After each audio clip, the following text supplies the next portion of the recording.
Καλώς ορίσατε στην κουζίνα της Maya Cook. Σήμερα πλάθω κουλουράκια με τα δυο μου τα χεράκια σε μία συνταγή που πετυχαίνει πάντα. Αυτά τα κουλουράκια, εκτός από νόστιμα και γευστικά, είναι το τέλειο σνακ που θα σε χορτάσει, θα σου δώσει ενέργεια και ευεξία, ώστε να συνεχίσεις οποιαδήποτε εργασία πνευματική ή χειρονακτική. Για τα κουλουράκια μας χρειαζόμαστε μόνο 3 βασικά υλικά, που όμως θέλω να προσέξετε να είναι πολύ καλής ποιότητας. Εδώ έχω φρέσκο χυμό πορτοκαλιού από πορτοκάλια της αργολικής γης, ζουμερά και πολύ γλυκά. Αρωματικό έξτρα παρθένο ελαιόλαδο από την πατρίδα μου, τη Μεσσηνία, που αλλού, και αλεύρι από αλευρόμηλο της Λίμνου. Αφού στύψετε τα πορτοκάλια, θέλω να στραγγίσετε το χυμό να μην έχει μέσα κομματάκια από πορτοκάλι. Λοιπόν, ρίχνουμε το χυμό σε ένα μεγάλο μπολ. Προσθέτουμε ένα κουταλάκι κοφτό αμμονία. Εδώ γίνεται χυμεία. Βλέπουμε ότι η αμμονία μαζί με το πορτοκάλι αρχίζει να αφρίζει. Αυτό είναι φυσιολογικό. Θα προσθέσουμε σόδα, baking powder, αρώματα βανίλιας, λίγο γαρίφαλο, ανάλογα με τη γεύση σας, μην το παρακάνετε στο γαρίφαλο, και κανέλα.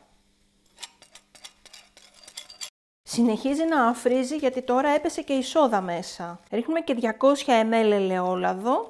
Δεν χρειάζεται να το χτυπήσουμε, απλά να ανακατέψουμε. Ξύσμα από ένα πορτοκάλι για έξτρα γεύση. Προσπαθήστε να ξύνετε απαλά, ώστε να παίρνετε μόνο την εξωτερική φλούδα και όχι το άσπρο. Εναλλακτικά, αντί για πορτοκάλια, μπορείτε να στύψετε μανταρίνια. Πολύ γλυκά μανταρίνια θα σας δώσουν πολύ ωραίο αποτέλεσμα. Μάλιστα, πολλές φορές μας παραμένουν λίγο τα μανταρίνια στο ψυγείο και αρχίζουν να μαλακώνουν. Αυτά είναι ό,τι πρέπει για τέτοιες Παρασκευές.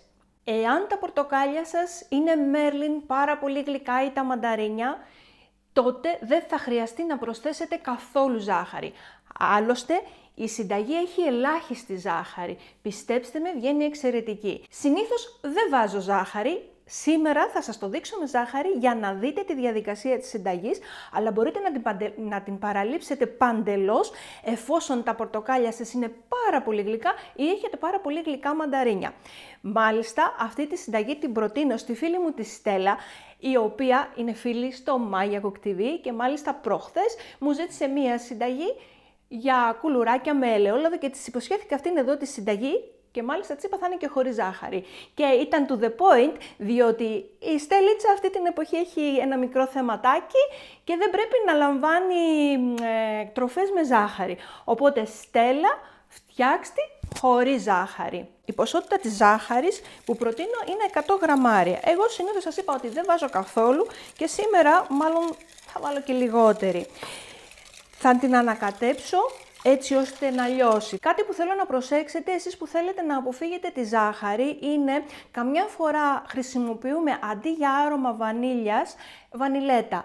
Τα βανιλέτα ή τέλος πάντων κάποια αντίστοιχα παρασκευάσματα αρώματος βανίλιας περιέχουν και ζάχαρη. Διαβάστε λίγο από πίσω τα συστατικά τους, έτσι για να είμαστε σίγουροι για το τι τρώμε. Το τελευταίο υλικό που θα προσθέσουμε είναι το αλεύρι. Δεν χρειαζόμαστε μίξερ.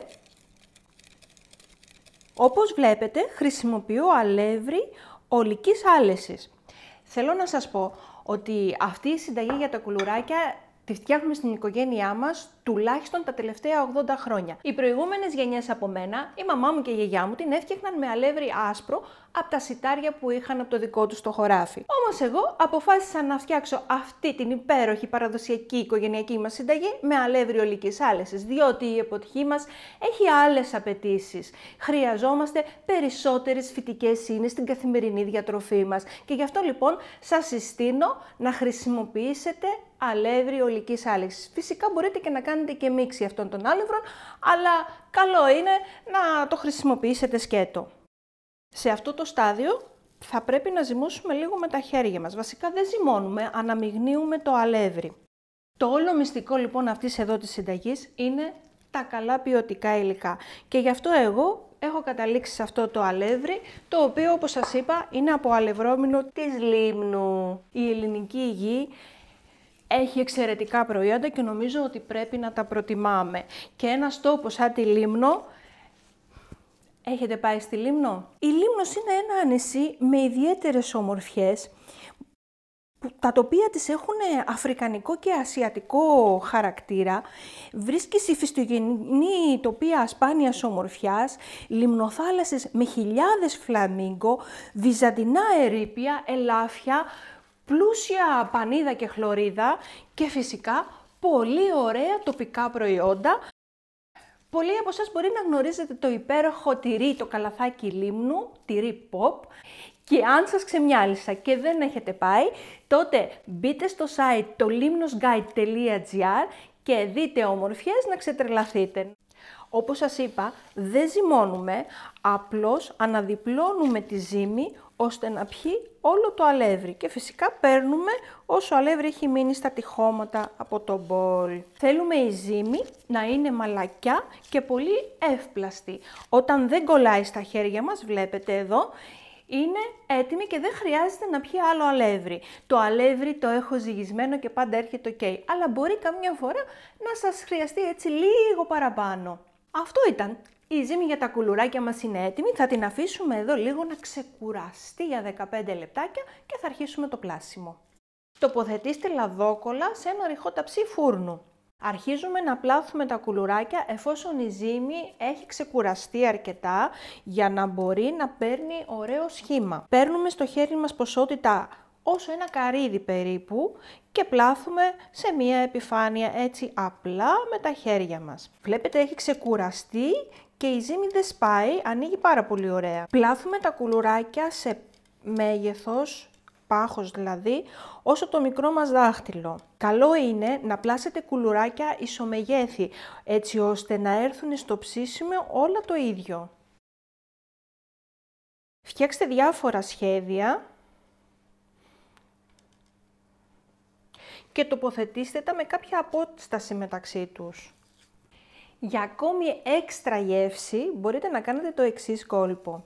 Χρησιμοποιήστε σουσάμι ή ζάχαρη ή νυφάδες βρώμης, ό,τι εσείς θέλετε. Και αφού δώσετε σχήμα στο κουλουράκι, απλά πιέστε το πάνω σε αυτό που έχετε επιλέξει. Εδώ εγώ έβαλα σουσάμι. Και αυτά εδώ με τη ζάχαρη είναι πάρα πολύ ωραία, αλλά δίνουν ωραία κρατσανιστή υφή, αλλά όσοι θέλετε να αποφύγετε τη ζάχαρη δεν θα σας το συμβούλευα. Μπορείτε να φτιάξετε ακόμη και πλεξουδίτσες, απλώς θα ανοίξετε το κορδόνι λίγο πιο λεπτό. Λοιπόν, ας φτιάξουμε και μία καρδιά.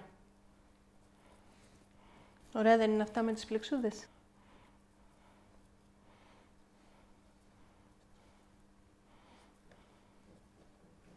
Με σουσάμι ή με ζάχαρη, με σουσάμι ή με ζάχαρη, με σουσάμι ή με ζάχαρη, με ζάχαρη.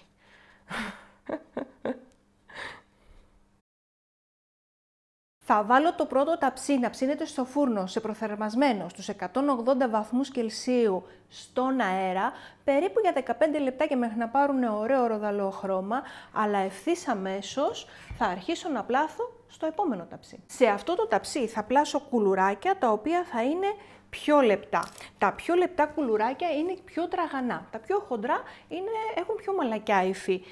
Εκείνα προτιμώ, αλλά δεν θα τα φάω όλα μόνη μου. Υπάρχουν και άλλοι που τα προτιμούν διαφορετικά. Το πρώτο ταψί με τα κουλουράκια ψήθηκαν. Βλέπετε, έχουν ροδοκοκκινήσει, όσο μπορεί να φανεί βεβαίως. Αυτό που θέλω να σας επισημάνω είναι, αν δεν έχετε τρίτο ταψί και θέλετε να χρησιμοποιήσετε το ταψί σας, επειδή τα κουλουράκια τώρα είναι μαλακά και πιθανώς μπορεί να σπάσουν, γι' αυτό μεταφέρετε τα έτσι, με αυτόν τον τρόπο όπως θα κάνω εγώ με τη λαδόκολλα. Εφαρμόστε εδώ καινούργια λαδόκολλα και συνεχίστε, παρόλο που το ταψί μπορεί να είναι λίγο ζεστό, συνεχίστε να πλάθετε τα επόμενα. Έφτιαξα μεγέθη για όλα τα αυγούστα, όπως βλέπετε πιο λεπτά, λίγο πιο μεγάλα, τα πιο στρουμπουλά, που αρέσουν σε μένα. Λοιπόν, διατηρούνται για μεγάλο χρονικό διάστημα, είναι νηστίσιμα, αλλά προσέξτε να μην τα αφήνετε σε εμφανή σημεία, γιατί εξαφανίζονται αμέσως. Αν θέλετε μια ακόμη πολύ ωραία συνταγή, δείτε εδώ πέρα τα κουλουράκια τα πασχαλινά. Αν τώρα είστε λάτρεις των συνταγών με αλεύρι ολικής άλεσης, τότε έχω να σας προτείνω τα καταπληκτικά μου τσουρέκια με αλεύρι ολικής. Πατώντας εδώ θα πάτε ευθύς αμέσως. Φιλιά!